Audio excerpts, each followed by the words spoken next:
Sir, I thank you, sir, for giving the opportunity. Sir, I stand to oppose the Government of National Capital Territory of Delhi Amendment Bill 2023. Sir, let us deal with Article 123.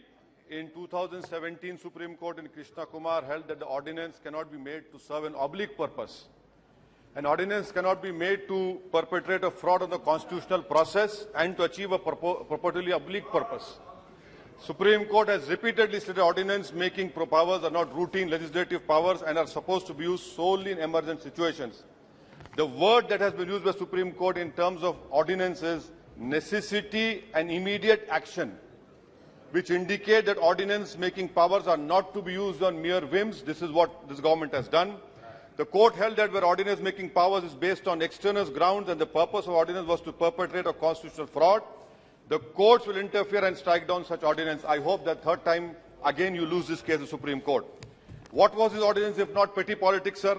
In the garb of lawmaking within 8 days of Supreme Court judgment, the purpose was mala fide because it snatched the mandate of the electorate and gave it to an unelected civil servant.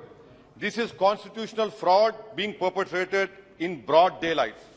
Sir, may I give you an example of what the government proposes to do? Sir, you are a very seasoned politician, a senior politician. Look at Section 45I4. It requires that before issuing any order, a minister must submit his proposal to Chief Secretary, Chief Minister and Lieutenant Governor. And the list of that matters submitted to LG is expansive. It includes 45I4I matters likely to affect peace and tranquility of NCDT, 45I4 subsection 9, any other matter of administrative importance which the President of India may consider necessary.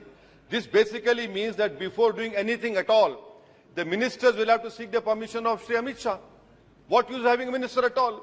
Similarly, sir, let us look at section 45J subsection 3, which places a duty on the Secretary to Council of Ministers to bypass the CM and inform the LG. Similar clause 4 of 45J4 requires the department secretaries to determine that something is likely to cause controversy with the central government, Supreme Court, other state High Court. Once they have determined it, they are required to report to LG. The CM is a showpiece. He's a showboy over there.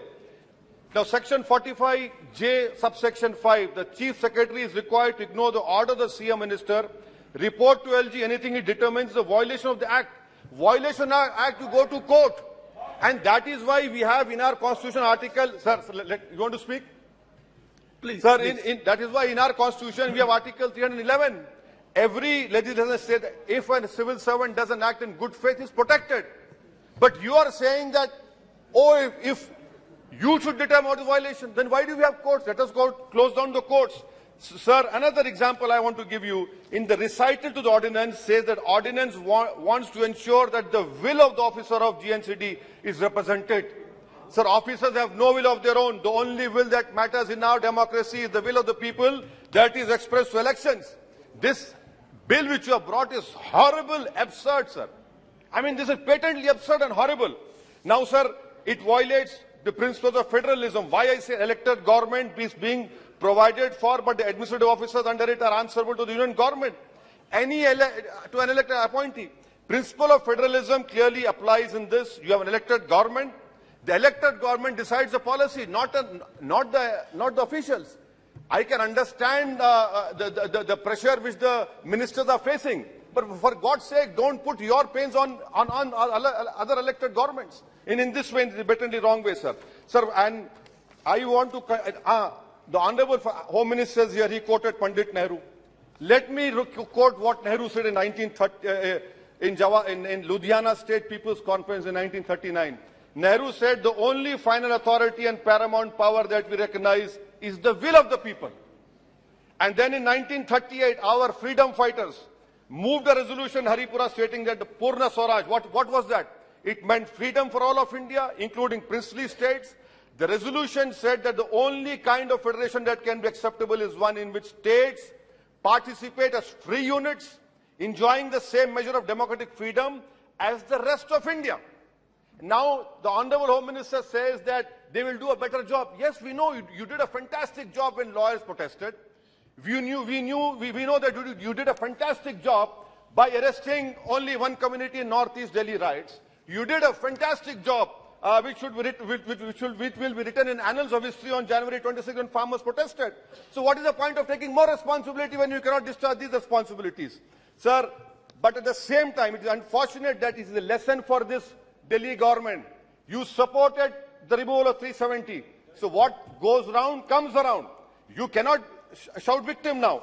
And sir, I want to know from the Honorable Home Minister replies, Atal Bihari Vajpayee government had tabled a bill in this house for complete statehood. Maybe you were there, sir, at that time. You placed a bill in this house for complete statehood. What is your policy? Why is the government demeaning the dignity of this august house? Take your political fights outside this house. We want to know what is your position on that, sir. And also, sir, please, if you want to end this farce, remove our 69th amendment. Remove this farce. Remove our 69th amendment. No need of that. And lastly, sir, why are you opposing this man? He is your genetically modified product. He came out of your think tank. What went wrong? I'm surprised. We knew that he was your man. He's still your man. Ideologically, he's the more closest to you. Maybe you want to use him for some rainy day when you're not in power. But that is a different chapter, sir. So I conclude by saying that I oppose this unconstitutional bill which violates federalism, which is part of the basic structure of our constitution. This is completely wrong. It will, and moreover, I am warning all regional parties that day is not far when Bengaluru, Chennai, Hyderabad or Mumbai can become union territories. Let us be careful. Thank you, sir.